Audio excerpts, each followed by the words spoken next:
Bonjour messieurs, dames, nous sommes donc en direct de Toulon. Je suis avec mon ami Eric du Conseil national de transition canal historique. Je crois, Eric, que vous avez deux questions à me poser aujourd'hui. Oui, tout à fait. Bonjour Julien. Bonjour. Moi, la première question que je vais vous poser, nous sommes à Toulon. Nous sommes à la manifestation. Que pensez-vous de la manifestation d'aujourd'hui? Et que pensez-vous de ce qu'on va faire plus tard? Alors écoutez, aujourd'hui donc il y avait énormément de monde sur Toulon.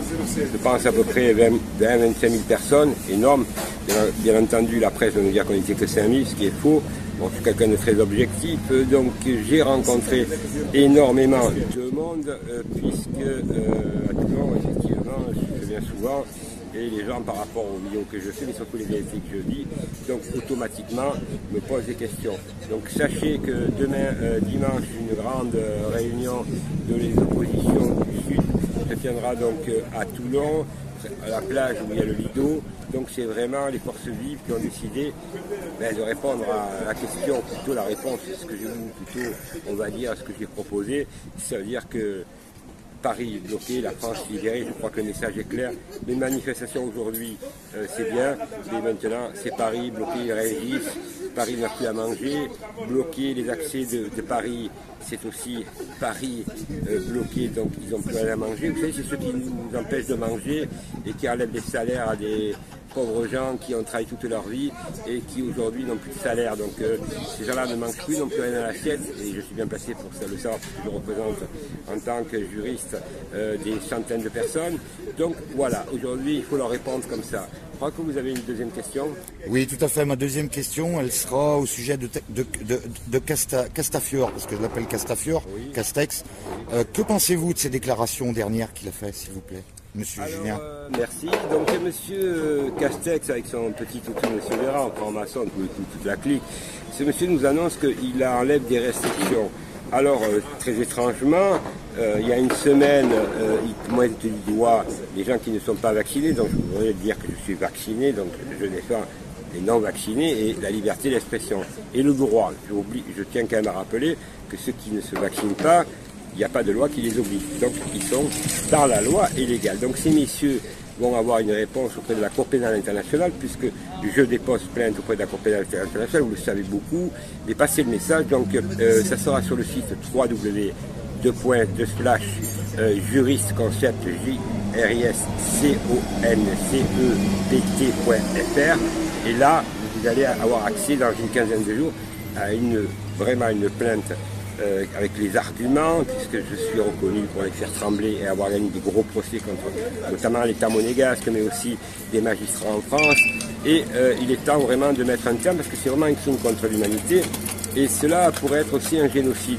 Alors, M. Castex pense qu'en débridant les choses, c'est les élections. Alors, on n'est pas dupe. C'est bien une magouille, encore une fois. Donc on va dire les 5 millions minimum, au minima, hein, sont des criminels, mais donc des criminels, c'est-à-dire qu'ils seraient donc criminels de donner la contagion, parce qu'ils ne sont pas vaccinés, mais ça ne le dérange pas de relâcher, soi-disant, les restrictions. Donc voilà, mesdames et messieurs, ceux qui avaient un doute, vous avez là la preuve parapluie, que c'est plus des menteurs, ce sont des criminels. Donc des criminels, mais vous savez comment c'est un franc-maçon. Un franc-maçon, c'est celui-là qui ment toute la journée, qui a peur de rien. Ils ne vont jamais en prison. Regardez Guéant, monsieur Sarkozy, monsieur le président de la de l'Assemblée nationale, mis un examen, monsieur Bayrou, mis un examen. Ils sont mis un examen, mais ils vont jamais. Ah, par contre, vous, 130 € si vous n'avez pas le masque. Hein. Voilà, et on vous montre du doigt. Mais aujourd'hui, ce qui est grave, c'est que M. Macron et sa bande de voyous criminels veulent diviser les Français. Moi, il n'y a personne qui m'a divisé. Alors aujourd'hui, je voudrais remercier tous les Toulonnais et les Toulonnaises, parce que j'ai une attache, effectivement, par mon père, ancien grand footballeur, pour ceux qui ne me connaissent pas, Yvan Garoppalo, on l'appelait le vol volant, champion de France, Coupe de France, avec AS Monaco, il a joué à Nice, Sedan, Boulogne, les grands clubs de l'époque, Nîmes aussi, grands clubs de première division. Donc je voudrais vraiment remercier les Toulonnais, c'est moi un grand plaisir d'être à Toulon. J'aime Toulon, j'aime les Toulonnais et les Toulonnaises, mais j'aime surtout la France unie. Alors, plus que jamais, ensemble, nous allons gagner la partie et surtout, nous allons balayer. Là, sauf Macron, tout sauf Macron, non. Tous pour Macron, pour le dégager, tous ensemble. Je crois que vous avez une dernière question peut-être ? Oui, Julien, comment faire pour être tous ensemble? Alors, pour être tous ensemble, très bonne question. C'est la question qui m'a été posée dans la manifestation. Bon, tout à l'heure, on va vous donner quelques extraits.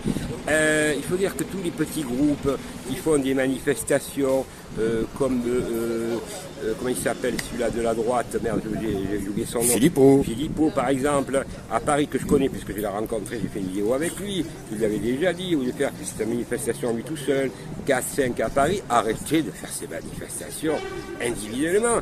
On vous traite même que vous êtes l'opposition contrôlée. Alors si vous avez qu'il reste encore quelque chose dans les pantalons, et là je m'adresse aussi à Maître Divisio, à Maître Bruchat, à tous ces avocats qui disent que aller un peu moins chez Hanouna et surtout aller sur le terrain et lancer un grand mouvement avec une date, tous à Paris.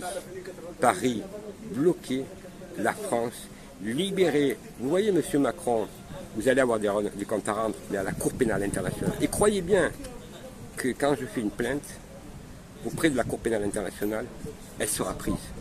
Et vous aurez des comptes à rendre, vous aussi, Monsieur Castex, vous aussi, Monsieur Estrosi, Véran, tous les petits toutous. Je crois que vous avez peut-être quelque chose à rajouter, Eric. J'aurais juste une chose à rajouter. Merci Julien de tous vos conseils et surtout qu'ils soient suivis par tout le peuple. Alors, n'oubliez pas, www.jurisconcept.fr, une nouvelle structure s'est montée. Vous allez avoir la plainte, mais croyez bien que derrière moi, il y a du monde. Il y a Jean-Bernard Fortillan, la chaîne Jasper Madère, Agora, Mérovée Média, le Conseil national de transition, et puis plein de gens qui se regroupent autour de moi, autour de tout le monde, comme vous voulez, parce que moi, je n'ai aucun intérêt. Mon métier, c'est juriste, professionnel, et je ne suis pas là pour rigoler. Voilà, moi, comme le Jean-Bernard Fortillan, pour ceux qui ne me connaissent pas, j'ai été en prison parce que je défends tout le monde. Et je suis sorti parce que j'ai gagné le procès à Aix-en-Provence. D'ailleurs, allez-y, vous pouvez aller sur Internet, c'est marqué un monégasque, refus d'extradition. Moi, des mensonges, je ne rencontre pas. Ceux qui veulent la guerre vont l'avoir. Et puis, j'ai dit aux francs-maçons, surtout ceux qui me menacent, puisque je crois qu'il y a eu l'histoire de M. Blaise qui se serait jeté du balcon. Personne n'y croit. Il était peut-être tout seul du balcon alors qu'il était un ancien franc-maçon qui a eu le courage de quitter la franc-maçonnerie satanique et qui a eu, soi-disant, le pauvre, il serait suffisé tout seul. C'est fini les blagues. Moi, en tout cas, je ne me suicide pas. Je vous le dis.